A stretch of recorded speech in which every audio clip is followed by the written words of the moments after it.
คืนกลับมาให้กับอิสราเอลจะเปิดด้วยซ้ายก็เจอขวางอยู่นะครับโอ้โหนี่ตามติดจริงๆครับสุภสารแล้วไม่เห็นมีไปแถมด้วยจะเข้าไปเอาเรื่องครับทางอิสราเอลไม่พอใจครับโอ้โห นี่ต่อยหนักเลยนะครับแล้วใบแดงตรงนะครับนี่ครับเดี๋ยวดูครับนี่ไปเกี่ยวครับมีเด็กแล้วก็เจ้าตัวก็อุตส่าห์บอกนะครับว่าแบบโอ้โหวิ่งมันจะเป็นศอกด้วยนะครับเนี่ย ไม่ใช่หมัดครับเป็นศอกครับ โอ้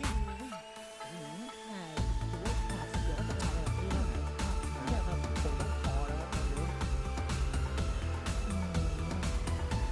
แหมถ้าหมัดนี่ยังเบากว่านะครับ คืนกลับมาให้กับอิสราเอลจะเปิดด้วยซ้ายก็เจอขวางอยู่ครับโอ้โหตามติดจริงๆครับสุภสารแล้วไม่เห็นมีไปแถมด้วยจะเข้าไปเอาเรื่องครับทางอิสราเอลไม่พอใจแล้วเนี่ยจังหวะ ครับแล้วใบแดงตรงนะครับครับเดี๋ยวดูครับนี่ไปเกี่ยวครับมีเด็กแล้วก็เจ้า